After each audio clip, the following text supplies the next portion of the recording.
Assalamualaikum warahmatullahi wabarakatuh.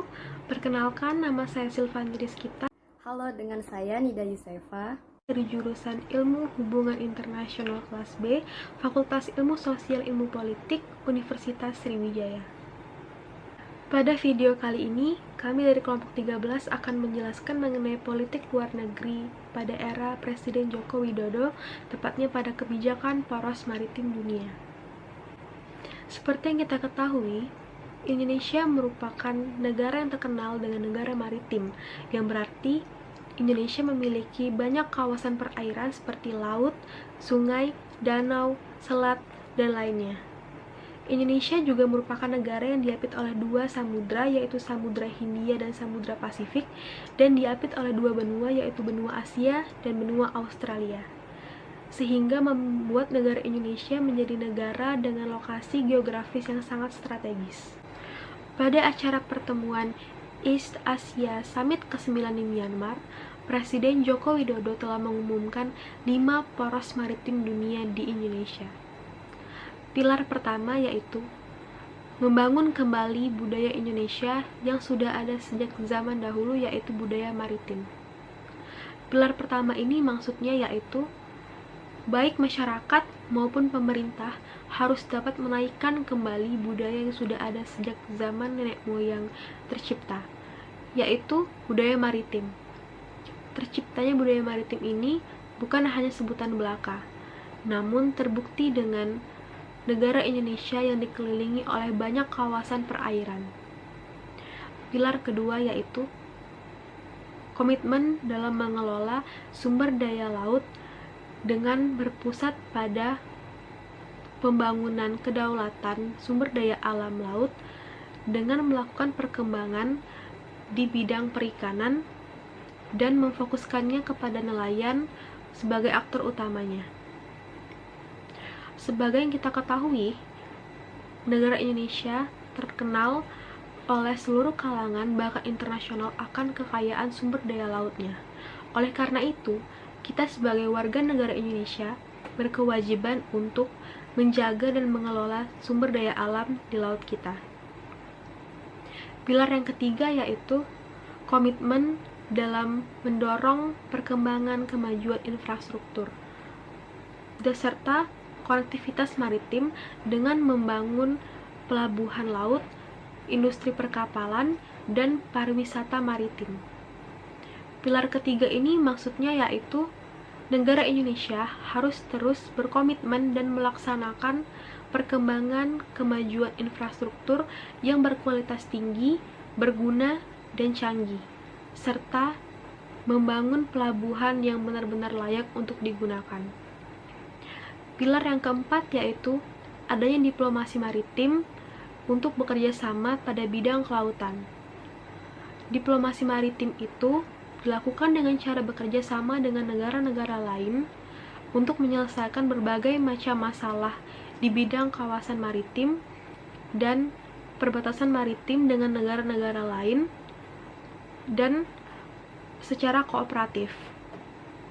Pilar yang kelima yaitu sebagai negara yang berpusat dan berada di tengah dua samudra, negara Indonesia berkewajiban untuk meningkatkan pertahanan maritim.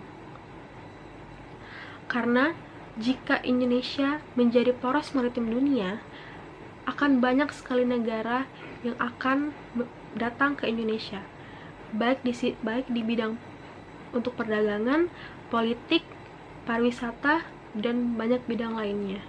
Oleh sebab itu, Indonesia harus meningkatkan kekuatan pertahanan dan pengawasannya. Selanjutnya, saya akan menjelaskan mengenai strategi Indonesia untuk mewujudkan poros maritim dunia pada era Presiden Joko Widodo, yaitu dengan melaksanakan diplomasi maritim. Salah satu tujuan atau pentingnya diplomasi maritim ini yaitu untuk mempercepat penyelesaian berbagai masalah dengan negara-negara lain. Contohnya seperti penyelesaian masalah dengan 10 negara tetangga Indonesia, yakni seperti Singapura, Malaysia, Thailand, Filipina, Vietnam, Papua Nugini, Timur Leste, Australia, India, dan Palau. Diplomasi maritim ini juga penting untuk menjamin integritas wilayah, keamanan maritim, atau kesejahteraan pulau-pulau serta mengamankan sumber daya alam. Melalui diplomasi maritim ini, Indonesia juga mementingkan penyelesaian masalah-masalah keamanan maritim dengan cara bekerja sama. Dan itu tersirat dalam pidato Presiden Joko Widodo pada acara pertemuan East Asia Summit ke-9. Pada konteks diplomasi maritim, dari diplomasi maritim ini sasaran orientasinya yaitu negara-negara di kawasan Asia Tenggara, sebelum mendorong keterlibatan yang lebih luas di dunia global. Selain itu, penekanan akan adanya orientasi Indonesia untuk bekerja sama di bidang maritim dengan negara-negara di kawasan baik secara bilateral maupun multilateral ASEAN diumumkan pada pertemuan Menteri Luar Negeri ASEAN tanggal 28 Januari 2015 di Kinabalu, Malaysia. Hal itu juga pernah ditegaskan oleh Presiden Joko Widodo di forum KTT ASEAN ke-25 di Myanmar pada tahun 2014 lalu. Jadi bentuk diplomasi maritim yang telah dijalankan negara Indonesia dalam mewujudkan kebijakan poros maritim dunia di era Presiden Joko Widodo ialah dengan menempuh, yang pertama, dengan cara menempuh jalan diplomasi maritim kooperatif. Diplomasi maritim kooperatif ini dijalankan dengan cara menjalin kerjasama dengan negara-negara tetangga lainnya untuk menyelesaikan masalah terkait kemaritiman, seperti batas masalah wilayah dan batas masalah zona ekonomi eksklusif. Cara diplomasi maritim kooperatif ini bisa terlihat dari usaha Indonesia untuk mendorong terbentuknya berbagai forum kerjasama dan kesepakatan bilateral maupun trilateral dengan negara lain di kawasan. Lalu di tahun 2015, Indonesia telah mendorong terbentuknya 2 forum. Yang pertama, forum antara Indonesia dengan Malaysia terkait Technical Meeting on Maritime Delimitation. Lalu forum yang kedua, forum Indonesia-Vietnam terkait penetapan batas zona ekonomi eksklusif. Lalu cara yang kedua ialah diplomasi maritim persuasif. Cara persuasif ini bisa diartikan sebagai negara Indonesia yang berusaha untuk mendorong pengakuan dari negara lain terhadap kontribusi dan kepemimpinan negara Indonesia terkait kemaritiman. Salah satunya adalah dilakukannya dengan mendorong eratnya kerjasama maritim ASEAN melalui mekanisme internal ASEAN maupun mekanisme eksternal ASEAN yang melibatkan negara lain juga seperti Forum East Asia Summit dan ASEAN Regional Forum. Kemudian dalam berbagai forum seperti East Asia Summit maupun ASEAN Regional Forum, Indonesia juga terus mendorong perlunya tindakan bersama untuk pemberantasan masalah illegal, unreported, and unregulated fishing. Lalu melalui mekanisme internal ASEAN, pada forum-forum yang dihadiri oleh 10 negara anggota, Indonesia mendorong persetujuan kerjasama pada sektor perikanan untuk mencegah masuknya produk perikanan hasil IUU fishing ke dalam regional supply chain yang berhasil disetujui pada Meeting of the ASEAN Ministers on Agriculture and Forestry yang ke-37. Lalu yang ketiga adalah dengan cara diplomasi maritim koersif. Cara koersif ditunjukkan dengan tindakan tegas penegakan hukum melalui kebijakan dengan cara membakar dan menenggelamkan kapal-kapal asing yang melakukan aktivitas seperti penangkapan ikan secara ilegal di wilayah perairan Indonesia. Berdasarkan laporan Kementerian Kelautan dan Perikanan, selama di tahun 2015, penindakan hukum yang dilakukan oleh Kementerian Kelautan dan Perikanan berupa penenggelaman dan penangkapan kapal ilegal, pemeriksaan dan pemulangan anak buah kapal. Jadi dalam konteks ini, Indonesia menyadari bahwa visi poros maritim dunia hanya bisa berusaha diwujudkan melalui keikutsertaan dan aktifnya negara Indonesia di forum internasional melalui kerjasama, tetapi tidak kehilangan kepentingan nasionalnya dan tetap menunjukkan wibawa dan integritas nasionalnya. Dan kombinasi dua pendekatan ini, soft dan hard diplomasi, disebut juga sebagai smart maritim diplomasi. Jadi selanjutnya saya akan menjelaskan kemajuan-kemajuan kebijakan poros maritim dunia di era Presiden Joko Widodo. Kemajuan-kemajuan poros maritim dunia ini bisa dilihat dalam 3 bidang utama, yaitu dalam dimensi ekonomi berbasis maritim, lalu yang kedua dimensi militer dan pertahanan, dan yang ketiga dimensi implikasi kebijakan luar negeri.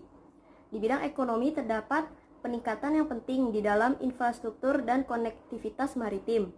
Di bawah pemerintahan Presiden Joko Widodo, setidaknya terdapat 19 pelabuhan baru yang telah dibangun di seluruh Indonesia. Dan ada 4 proyek yang terkait dengan pengembangan pelabuhan, termasuk pembangunan Pelabuhan Internasional Kuala Tanjung di Sumatera Utara dan juga Pelabuhan Internasional Bitung di Sulawesi Utara. Lalu, kemajuan kebijakan poros maritim dunia di bidang militer dan pertahanan, yaitu di sisi militer, kemajuan poros maritim dunia telah membawa sedikit perubahan untuk Angkatan Laut dan juga Tentara Nasional Indonesia atau TNI. Poros maritim dunia tidak banyak mendorong modernisasi Angkatan Laut, tetapi sekarang ini Angkatan Laut telah mempunyai 5 kapal selam.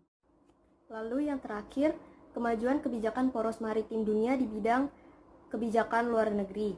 Berbeda dengan dimensi ekonomi dan militer, kebijakan luar negeri merupakan ranah di mana poros maritim dunia dapat bertahan untuk berkembang tanpa perlawanan institusional dan teknis yang signifikan.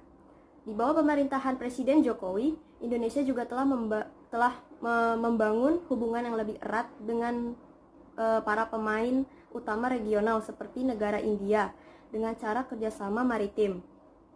Di Juli 2018, Indonesia dan India mengeluarkan inisiatif bersama untuk mengembangkan pelabuhan laut dalam di Sabang untuk meningkatkan konektivitas maritim sebagai bagian dari strategi Indo-Pasifik yang dianut oleh kedua negara.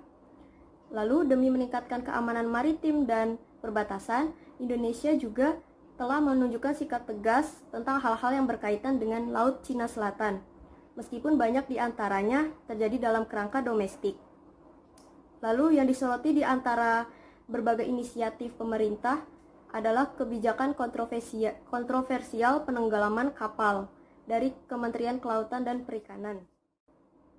Jadi, kesimpulan dari materi presentasi kelompok kami adalah Indonesia adalah negara kepulauan sekaligus negara maritim yang berdaulat. Poros maritim dunia merupakan sebuah pemikiran strategis yang direalisasikan untuk menjamin keterhubungan antar pulau, menjamin perbaikan sarana atau transportasi laut, menjamin pembangunan dan pengembangan industri perkapalan dan perikanan, serta menjamin keamanan dan keselamatan maritim. Untuk memaksimalkan pencapaian poros maritim dunia di era pemerintahan Joko Widodo ini membutuhkan arah, strategi, orientasi, dan antisipasi pembangunan yang efektif, konsisten, dan berkelanjutan. Ini semua sudah dilalui selama 4 tahun pemerintahan Presiden Joko Widodo melalui visi dan misi serta nawacitanya. Kebijakan poros maritim pada visi dan misi Presiden Jokowi menunjukkan orientasi dan strategi kebijakan luar negeri Presiden Jokowi pada geopolitik maritim. Dan hingga sampai sekarang ini, Indonesia mampu untuk menempatkan posisi strategisnya dalam kemaritiman dunia. Lalu, strategi Indonesia untuk mewujudkan kebijakan poros maritim dunia adalah salah satunya dengan melakukan diplomasi dengan 10 negara tetangga lainnya atau negara-negara ASEAN.